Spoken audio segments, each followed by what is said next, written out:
smash that like button, and if you're new to the channel, make sure to hit that subscribe button and turn on notifications. That way you never miss a video. Guys, we are finally at the end of Kefla versus Gotenks, or at least this Gotenks arc. We've gone through a lot of information here in the last couple of chapters, where we now see exactly where the fusions stand and what little secrets and hidden secrets we have for their power. And if you missed yesterday's video, it is the lead up to this finale, so I'm gonna leave a link to yesterday's video in the description below and the top comment. Go ahead and check that out first and then come back to this video, because that gives you all the insight into how Gotenks was fighting Kefla, how he was being devious and sneaky, and basically trying to get her off balance so he could hit her with a devastating attack. All you guys who were here yesterday, you already know exactly what he did. But today we are in the finale of this fight, and I'm not exactly sure what's gonna happen after this arc, if we're gonna be fighting Gogeta or Vegito or what. I don't know where they're gonna go. I don't know what else Kefla can learn, but right now, let's just take solace in the fact that we are actually concluding this arc, and it is gonna be interesting to say the least. So let's go ahead and jump right in to this chapter.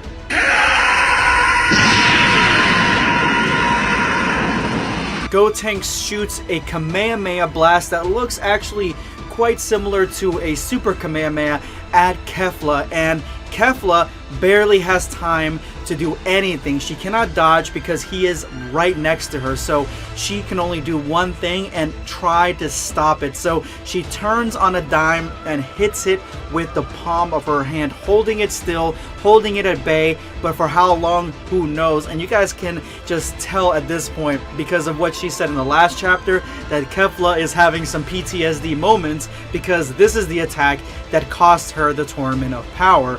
And as Kefla holds the Kamehameha still, she tells Gotenks that she has lost to this move before, and she wasn't expecting to see it again, and to have it be so strong from somebody who she thought was weaker than her. It was fun, Gotenks, but now I will show you my finisher because you showed me yours. And then she quickly removes her hand, and in the opposite hand she has her signature attack, who in the wiki only says it's called Gigantic Blast. I don't know if it's got another name. If you guys know the other name or any name for this attack, let me know in the comment section below, because in the wiki that's all it says. But it is the signature move that she was fighting against Goku with, and she single-handedly pushes back Gotenks Kamehameha right back at him and off her own hand. And Gotenks even says this is too much, as both their key attacks clash against each other, hers overwhelming his Super Kamehameha. It looks like it is all for nothing. It looks like this is it for Gotenks. But he has done the undoable. He has faced a much stronger fusion and pushed that fusion to the edge, to where that fusion has to use their finishing blow as well. He actually did very well, and this manga single-handedly changes my perspective on Gotenks. I've said this before, that I am not the biggest Gotenks fan, but after reading these last chapters and reading this manga, I realized that this character has so much depth, so much that you can use in your stories, that it is a shame, it is criminally underappreciated that he was not put in Super in a big way. And when he was put in Super, he was basically put in Super to show how strong other characters were. So I definitely like the way that he was used here, and he went all out against Kefla, who, let's face it, is far stronger than Gotenks. And as both Ki Blasts clash, something unexpected happens. Both fusions dissolve. What? Dude, I did not see this coming, guys. So the fusion dissolves for both of them. Even though they're both different types of fusions, they're both gone. So Goten and Trunks, their time limit was coming up. They had used the majority of 30 minutes, and they also only had like a few minutes left. So this whole fight probably took it all out of them. But Kale and Caulifla, they had just became Kefla.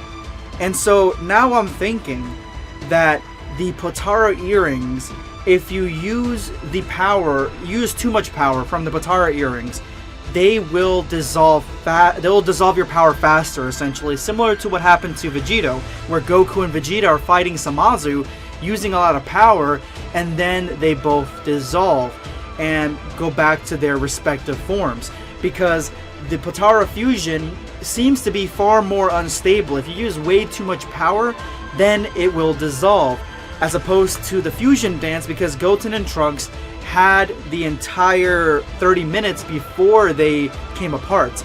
That could be one reasoning why they both dissolved. Another one could be that Goten and Trunks as Super Saiyan 3s weren't really using that much power, as opposed to killing Caulifla, who are using the Berserker power, and that may use far more power than the Super Saiyan 3 would. That also could be a plausible explanation. I like the first one better. I like to think that the Potara earrings, because they're easier to do, they're like, you just grab the earrings and put them on and that's it.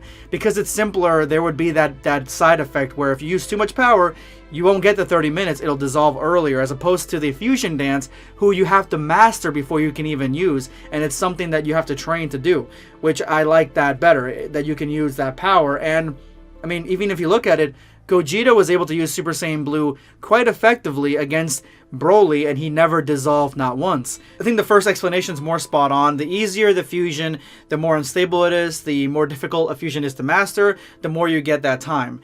And after this, they are sucked into the explosion of both their ki blasts. So they may have dissolved, both of them, but their Super Kamehameha and Gigantic Blast, both of those were still hitting at each other. So when they both dissolved, I would imagine that it became quite unstable, both ki blasts, and that's why they both united and exploded.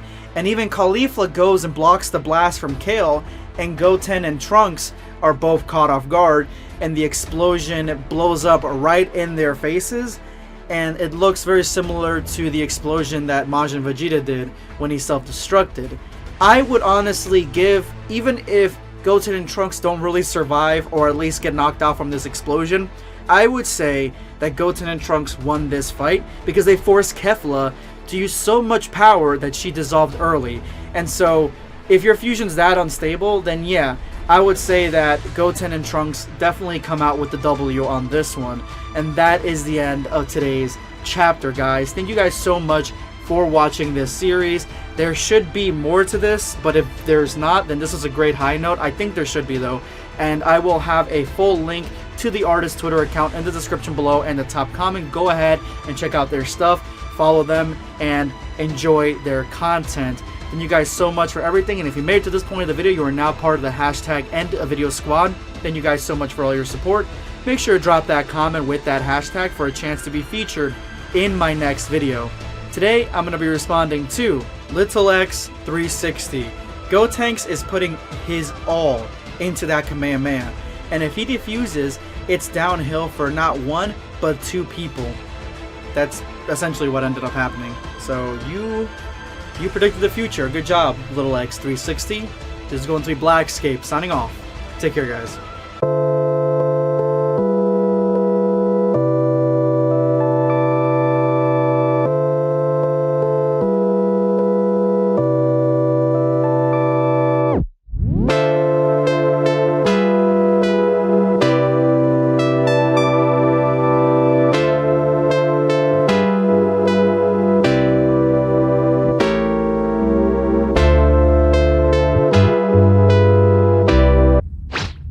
Subscribe for more content.